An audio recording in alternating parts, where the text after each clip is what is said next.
Hello everyone, आप सभी का स्वागत है एआर एजुकेशन चैनल पर।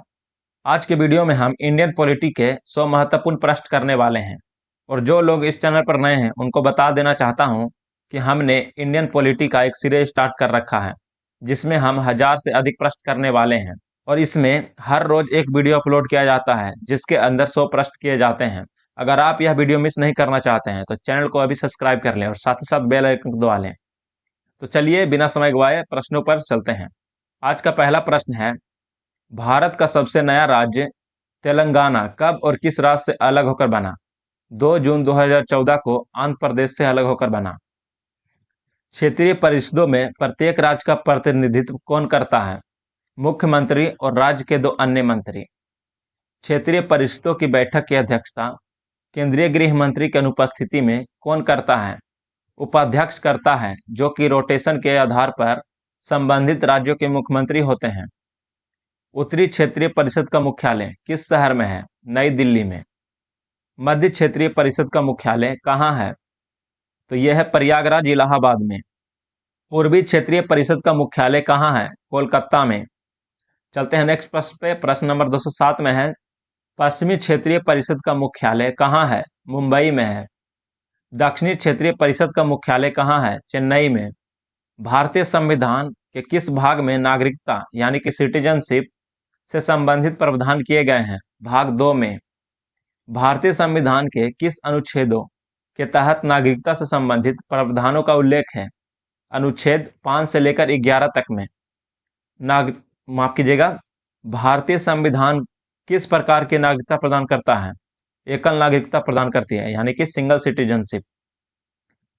भारतीय संविधान में एकल नागरिकता का प्रावधान किस देश के संविधान से लिया गया है? ब्रिटेन के संविधान से। अगर यह वीडियो आपको अच्छा लग रहा हो तो वीडियो को लाइक करके चैनल को सब्सक्राइब कर ले और साथ ही साथ बेल आइकन को दबा लें ताकि आने वाला कोई वीडियो आपसे मिस ना हो। तो चलिए चलते हैं नेक्स्ट प्रश्न पे। प्रश्न नंबर 213 में है, भारतीय नागरिकता अधिनियम 1955 के तहत कितने तरीकों से नागरिकता प्राप्त की जा सकती है? 5 तरीकों से। जन्म, वंश, पंजीकरण, देशीयकरण और क्षेत्र समाविष्ट के आधार पर। जन्म से नागरिकता के सिद्धांत में किस वर्ष संशोधन कर अवैध प्रवासियों के बच्चों को नागरिकता देने पर रोक लगा दी गई? 1986 ईस्वी में नागरिकता संशोधन अधिनियम 1986 के तहत। भारतीय नागरिकता अधिनियम 1955 के तहत कितने तरीकों से नागरिकता समाप्त हो सकती है? 3 तरीकों से। परित्याग करने से, बर्खास्तगी से और वंचित किए जाने से। किस अधिनियम के तहत संसद यानी कि पार्लियामेंट को नागरिकता से संबंधित कानून बनाने की शक्ति प्रदान की गई है? अनुच्छेद 11 के तहत। संविधान के अनुसार नागरिकता से संबंधित सभी कानून कौन बनाता है? संसद यानी कि पार्लियामेंट। भारत सरकार द्वारा किस वर्ष प्रवासी भारतीय नागरिकता यानी कि समुद्र पारीय भारतीय नागरिकता की संकल्पना शुरू की गई? 2005 में। भारतीय संविधान के किस भाग को भारत का मैग्ना कार्टा कहा जाता है? भाग 3 को कहा जाता है।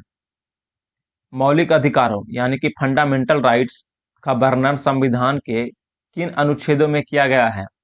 अनुच्छेद 12 से लेकर अनुच्छेद 35 तक में है। मौलिक अधिकारों का विचार किस देश के संविधान से लिया गया है? अमेरिका से। मूल संविधान में नागरिकता को कुल कितने मौलिक अधिकार प्रदान किए गए थे? 7।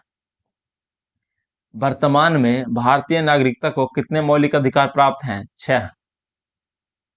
किस संविधान संशोधन द्वारा संपत्ति के अधिकार को मौलिक अधिकारों की सूची से हटा दिया गया? 44वें संविधान संशोधन 1978 के द्वारा। संपत्ति का अधिकार अब किस प्रकार का अधिकार है? यह एक कानूनी अधिकार है जो कि अब अनुच्छेद 300 के ए में निहित है। राज्य का परिभाषा किस अनुच्छेद में दी गई है जिसके विरुद्ध मौलिक अधिकार प्राप्त हैं? अनुच्छेद 12 में। विधियों के समक्ष समानता यानी कि इक्विलिटी बिफोर लॉ का प्रावधान किस अनुच्छेद में है? अनुच्छेद 14 में। कानूनों का समान संरक्षण वाक्यांश किस देश से लिया गया है? अमेरिका से। धर्म, मूल वंश, जाति, लिंग या जन्म स्थान के आधार पर विभेद का प्रतिषेध यानी भेदभाव पर रोक लगाने का जो अनुच्छेद है वह कौन सा है? अनुच्छेद 15 है। लोक नियोजन के विषय में अवसर की समानता का अधिकार किस अनुच्छेद के तहत प्राप्त है? अनुच्छेद 16 के तहत। अस्पृश्यता का अंत किस अनुच्छेद के तहत एक मौलिक अधिकार है? अनुच्छेद 17 के तहत। उपाधियों का अंत किस अनुच्छेद के तहत किया गया है? अनुच्छेद 18 के तहत। नागरिकों को 6 प्रकार की स्वतंत्रता किस अनुच्छेद के तहत प्रदान की गई है? अनुच्छेद 19 में। बोलने और अभिव्यक्ति की स्वतंत्रता किस स्वतंत्रता के अंतर्गत आती है? अनुच्छेद 19 में आती है। प्रेस की स्वतंत्रता किस अनुच्छेद में निहित है? अनुच्छेद 19 में ही निहित है ये भी। अपराधों के लिए दोष सिद्धि के संबंध में संरक्षण किस अनुच्छेद में है? अनुच्छेद 20 में। अनुच्छेद 20 के तहत दोहरे दंड से संरक्षण का क्या अर्थ है? एक ही अपराध के लिए एक से अधिक बार दंडित ना किया जाना। प्राण और दैहिक स्वतंत्रता का संरक्षण किस अनुच्छेद में वर्णित है? अनुच्छेद 21 में।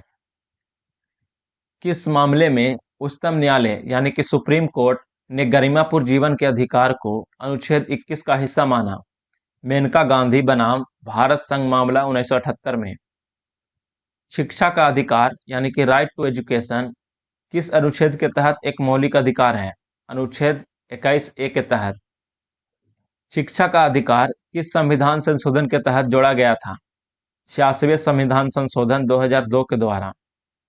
गिरफ्तारी और निरोध से संरक्षण किस अनुच्छेद के तहत प्रदान किया गया है? अनुच्छेद 22 के तहत। मानव दुर्व्यापार और बलात्श्रम का प्रतिषेध किस अनुच्छेद में वर्णित है? अनुच्छेद 23 में। कारखानों आदि में बच्चों के नियोजन का प्रतिषेध किस अनुच्छेद में है? अनुच्छेद 24 में। धार्मिक स्वतंत्रता का अधिकार संविधान के किन अनुच्छेदों में है? अनुच्छेद 25 से लेकर अनुच्छेद 28 तक में। अंतःकरण की स्वतंत्रता और धर्म के अबाध रूप से मानने, आचरण करने और प्रचार करने की स्वतंत्रता किस अनुच्छेद में है? अनुच्छेद 25 में है। धार्मिक मामलों के प्रबंधन की स्वतंत्रता किस अनुच्छेद में दी गई है? अनुच्छेद 26 में। शिक्षण संस्थानों में धार्मिक शिक्षा या धार्मिक उपासना में उपस्थित होने से स्वतंत्रता किस अनुच्छेद में है? अनुच्छेद 28 में। अल्पसंख्यकों के हितों के संरक्षण के बारे में उल्लेख किस अनुच्छेद में है? अनुच्छेद 29 में। शिक्षण संस्थानों की स्थापना और प्रशासन का अल्पसंख्यकों का अधिकार किस अनुच्छेद में है? अनुच्छेद 30 में। डॉक्टर भीमराव अंबेडकर ने किस अनुच्छेद को संविधान की आत्मा और हृदय यानी कि heart and soul of the constitution कहा था? अनुच्छेद 32 को। संवैधानिक उपचारों का अधिकार किस अनुच्छेद के तहत प्राप्त है? अनुच्छेद 32 के तहत। अनुच्छेद 32 के तहत उच्चतम न्यायालय यानी कि सुप्रीम कोर्ट मौलिक अधिकारों की सुरक्षा के लिए कितने प्रकार की रिट जारी कर सकता है? 5 प्रकार के। बंदी प्रत्यक्षीकरण, परमादेश, प्रतिषेध, उत्प्रेषण और अधिकार परीक्षा। बंदी प्रत्यक्षीकरण रिट का शाब्दिक अर्थ क्या होता है? सशरीर उपस्थित होना। परमादेश रिट का शाब्दिक अर्थ क्या है? हम आदेश देते हैं। वह कौन सी रिट है जो किसी सार्वजनिक पद पर अवैध रूप से कब्जा करने वाले व्यक्तियों को रोकने के लिए जारी की जाती है? अधिकार परीक्षा। किस रिट का उपयोग किसी अधीनस्थ न्यायालय को अपनी अधिकारिता से बाहर जाने से रोकने के लिए किया जाता है? तो ये किया जाता है प्रतिषेध रिट का। किस रिट का उपयोग अधीनस्थ न्यायालय में लंबित मामलों को उच्च न्यायालय यानी कि हाई कोर्ट में स्थानांतरित करने के लिए किया जाता है? उत्प्रेषण का। आपातकाल के दौरान कौन सा मौलिक अधिकार कभी भी निलंबित नहीं किया जा सकता है? अनुच्छेद 20 और 21। किस संविधान संशोधन द्वारा यह स्पष्ट किया गया कि मौलिक अधिकारों में संशोधन किया जा सकता है बशर्ते मूल ढांचा प्रभावित न हो? 24वें संशोधन 1971 के द्वारा। केशवानंद भारती बनाम केरल राज्य मामले का संबंध किससे है? मौलिक अधिकारों में संशोधन और मूल ढांचा सिद्धांत से। मौलिक अधिकारों का निलंबन किसके द्वारा किया जा सकता है? राष्ट्रपति के द्वारा। कौन सा अनुच्छेद नागरिकों के लिए धार्मिक स्वतंत्रता के अधिकार को सुनिश्चित करता है? अनुच्छेद 25। कौन सा अधिकार केवल भारतीय नागरिकों को प्राप्त है, विदेशियों को नहीं? तो ये अनुच्छेद है अनुच्छेद 15, 16, 19, 29 और 30 में दिए गए अधिकार हैं। कानून के समान संरक्षण का अर्थ क्या है? समान परिस्थितियों वाले व्यक्तियों के साथ समान व्यवहार। प्रेस की स्वतंत्रता के अंतर्गत कौन सा अधिकार शामिल है? जानने का अधिकार। शिक्षा का अधिकार, जिसे अनुच्छेद 21A में रखा गया है, कितने वर्ष तक के बच्चों के लिए अनिवार्य शिक्षा सुनिश्चित करता है? 6 से 14 वर्ष तक के बच्चों के लिए। बलात् श्रम यानी कि फोर्स्ड लेबर में क्या शामिल है? बेगारी और बंधुआ मजदूरी। राष्ट्रीय सुरक्षा अधिनियम के तहत निरोध से संरक्षण किस अनुच्छेद के तहत आता है? अनुच्छेद 22 के तहत। किस रिट को व्यक्तिगत स्वतंत्रता का महानतम रक्षक कहा जाता है? बंदी प्रत्यक्षीकरण को। ए के गोपालन बनाम मद्रास राज्य मामला किस अनुच्छेद से संबंधित था? अनुच्छेद 21 से। मौलिक अधिकार न्यायोचित होते हैं, इसका क्या अर्थ है? इनके उल्लंघन पर न्यायालय जाया जा सकता है। क्या मौलिक अधिकार अपरिवर्तनीय है? नहीं, संसद इसमें संशोधन कर सकती है। किस अनुच्छेद के तहत संसद को यह शक्ति है कि वह सशस्त्र बलों के सदस्यों को मौलिक अधिकारों को प्रतिबंधित कर सके? अनुच्छेद 33 के तहत। जब किसी क्षेत्र में मार्शल लॉ यानी कि सेना विधि लागू हो, तब मौलिक अधिकारों पर प्रतिबंध किस अनुच्छेद के तहत लगाया जाता है? अनुच्छेद 34 के तहत। कौन सा अनुच्छेद संसद को कुछ मौलिक अधिकारों को प्रभावी बनाने के लिए कानून बनाने की विशेष शक्ति देता है? अनुच्छेद 35। संविधान के प्रारंभ में संपत्ति का अधिकार किस अनुच्छेद में था? अनुच्छेद 31 में था। भारतीय संविधान के किस भाग में राज्य के नीति निर्देश तत्व यानी कि डीपीएसपी का वर्णन किया गया है? भाग 4 में। राज्य के नीति निर्देश तत्वों यानी कि डीपीएसपी का वर्णन संविधान के किस अनुच्छेदों में किया गया है? अनुच्छेद 36 से लेकर 51 तक में। राज्य के नीति निर्देशक तत्वों का विचार किस देश के संविधान से लिया गया है? आयरलैंड से। राज्य के नीति निर्देश तत्वों का मुख्य उद्देश्य क्या है? कल्याणकारी राज्य यानी कि वेलफेयर स्टेट की स्थापना करना। क्या राज्य के नीति निर्देश तत्व न्यायालय द्वारा परिवर्तनीय है? तो नहीं। किस अनुच्छेद में नीति निर्देशक तत्वों के न्यायालय द्वारा परिवर्तनीय न होने की बात कही गई है? अनुच्छेद 37 में। किस अनुच्छेद में राज्य की परिभाषा दी गई है, जो भाग 3 में दी गई परिभाषा के समान है? अनुच्छेद 36 में। किस अनुच्छेद में राज्य द्वारा लोक कल्याण की अभिवृद्धि के लिए सामाजिक व्यवस्था बनाए जाने का निर्देश दिया गया है? अनुच्छेद 38 में। नीति निर्देशक तत्वों को मुख्यतः कितने भागों में वर्गीकृत किया गया है? 3 भागों में, समाजवादी, गांधीवादी और उदार बौद्धिक। समान कार्य के लिए समान वेतन किस अनुच्छेद में सुनिश्चित किया गया है? अनुच्छेद 39 के डी में। गरीबों को निःशुल्क कानूनी सहायता किस अनुच्छेद के तहत प्रदान की जाती है? अनुच्छेद 39A के तहत।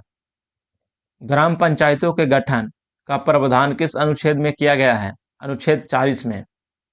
काम, शिक्षा और लोक सहायता पाने के अधिकार से संबंधित प्रावधान किस अनुच्छेद में दिए गए हैं? अनुच्छेद 41 में। किस अनुच्छेद में काम की न्याय संगत और मानवोचित दशाओं तथा प्रसूति सहायता का उपबंध है? अनुच्छेद 42 में।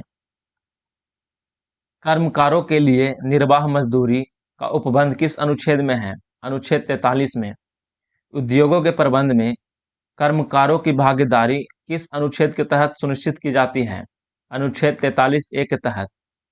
नागरिकों के लिए एक समान सिविल संहिता यानी कि यूनिफॉर्म सिविल कोड का प्रावधान किस अनुच्छेद में है? अनुच्छेद 44 में। 6 वर्ष से कम आयु के बच्चों के लिए प्रारंभिक बाल्यावस्था देखभाल और शिक्षा का प्रावधान किस अनुच्छेद में है? अनुच्छेद 45 में। अनुसूचित जातियों, अनुसूचित जनजातियों और अन्य दुर्लभ वर्गों के शिक्षा और अर्थ संबंधी हितों की अभिवृद्धि किस अनुच्छेद में है? अनुच्छेद 46 में। पोषाहार स्तर और जीवन स्तर को ऊंचा करने तथा लोक स्वास्थ्य में सुधार से संबंधित अनुच्छेद कौन सा है? अनुच्छेद 47। कृषि और पशुपालन को आधुनिक तथा वैज्ञानिक प्रणालियों से संगठित करने का प्रावधान किस अनुच्छेद में है? अनुच्छेद 48 में है। पर्यावरण का संरक्षण तथा संवर्धन और वन तथा वन्य जीवों की रक्षा का उल्लेख किस अनुच्छेद में किया गया है? अनुच्छेद 48 के ए में किया गया है। आज के वीडियो में इतना ही। अगर यह वीडियो आपको अच्छा लगा हो तो वीडियो को लाइक करके चैनल को सब्सक्राइब कर लें और साथ ही साथ बेल आइकन दबा लें, इसका अगला पार्ट आपको जल्द ही प्रोवाइड करा दिया जाएगा। तो मिलते हैं आपसे नेक्स्ट वीडियो में।